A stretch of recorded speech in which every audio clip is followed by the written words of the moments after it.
पुराने समय की बात है।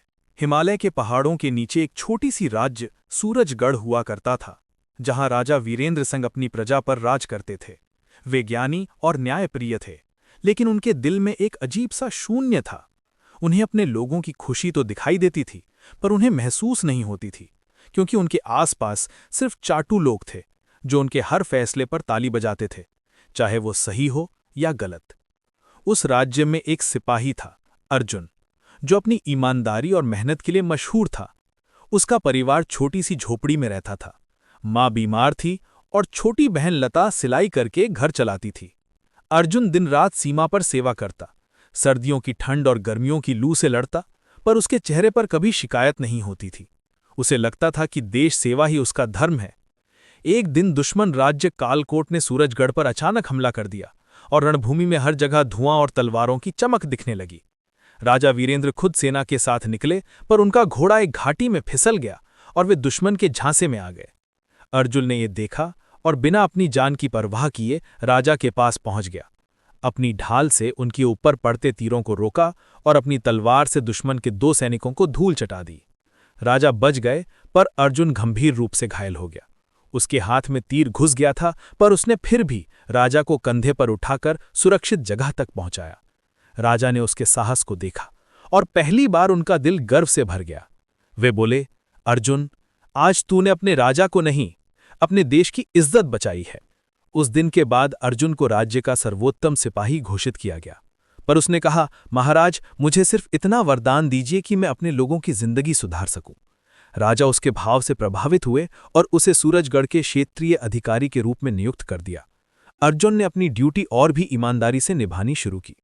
उसने गांवों में नदियों के किनारे पुल बनवाए, बीमारों के लिए अस्पताल खुलवाया और अनाथ बच्चों के लिए पाठशाला। धीरे धीरे सूरजगढ़ फिर से समृद्ध होने लगा। लोग खुश थे और राजा अर्जुन को अपना पुत्र समझने लगे।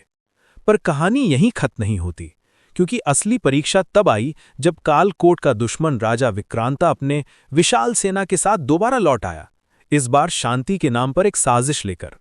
उसने सूरजगढ़ को संधि का प्रस्ताव दिया, पर अर्जुन को कुछ गलत लगा। उसने देखा कि उनके दूत छुपकर सीमा पर कुछ निशान बना रहे थे, जैसे किसी बड़े युद्ध की तैयारी कर रहे हों। उसने राजा वीरेंद्र को चेतावनी दी, पर राजा के मंत्री राघवदास, जो दुश्मन के साथ मिल गया था, उसने राजा के कान भर दिए। महाराज, अर्जुन अपने नाम का डंका बजाना चाहता है, इसीलिए ये सब कहानी घट रहा है। राजा ने अर्जुन पर विश्वास तो किया, पर बिना प्रमाण के वो कुछ नहीं कर सकते थे। अर्जुन ने स्वयं रातें जागकर सीमा के पास जाकर दुश्मन के सबूत इकट्ठा किए। एक रात जब अंधेरा छाया था, उसने देखा कि दुश्मन सेना छुपकर खेतों के रास्ते रात के अंधेरे में घुस रही थी। उसने तुरंत अपने सैनिकों के साथ उनका सामना किया। उस जंग में वो अकेला 50 सैनिकों के बीच लड़ता रहा और उसके तीर और तलवार से बिजली की चमक निकलती जैसी लगती। सुबह होने तक दुश्मन भाग गया, पर अर्जुन फिर से घायल हुआ। इस बार उसके जीने की उम्मीद बहुत कम थी। जब राजा वीरेंद्र उसके पास पहुंचे, अर्जुन के होंठों पर मुस्कान थी और उसने धीरे से कहा, महाराज, अगर मैं मर भी गया तो मुझे इस बात का सुख रहेगा कि सूरजगढ़ सुरक्षित है। राजा के आंखों में आंसू आ गए। उन्होंने पहली बार अपने सिपाही को गले लगाया और कहा, तू सिर्फ मेरा सिपाही नहीं, मेरे राज्य की आत्मा है। अर्जुन के शहीद होने के बाद सूरजगढ़ में एक मंदिर जैसा स्मारक बनाया गया, जहां लोग हर साल दीपक जलाते और प्रार्थना करते कि उनके बच्चों में भी अर्जुन जैसा साहस और ईमानदारी हो।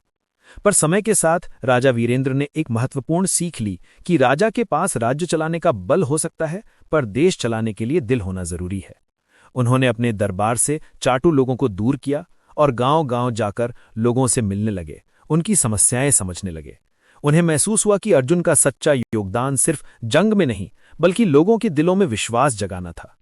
कुछ वर्ष बाद सूरजगढ़ भारत के सबसे समृद्ध राज्यों में से एक बना, जहां हर व्यक्ति अपने काम पर गर्व करता था और हर बच्चा ये गीत गाता था, जो मेहनत करे बिना डर के, उसका नाम है अर्जुन। राजा ने अपने अंतिम दिनों में लिखा, एक राजा तभी अमर होता है जब उसके सिपाही अमर बने, और एक सिपाही तभी अमर होता है जब उसकी कहानी हर दिल में जीती रहे।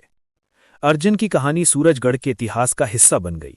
लोग कहते हैं कि जब भी राज्य संकट में होता है, किसी पहाड़ी पत्थर के पीछे से किसी तलवार की हल्की सी चमक दिखाई देती है, जैसे अर्जुन की आत्मा अब भी अपने देश की सीमाओं की रक्षा कर रही हो। और राजा वीरेंद्र के लिए अर्जुन सिर्फ एक सिपाही नहीं, बल्कि उनका जीवंत अंतःकरण बन गया, एक याद जो उन्हें हमेशा याद दिलाती थी कि ताकत का असली मकसद प्रजा की सेवा है, न कि शान का घूंघट।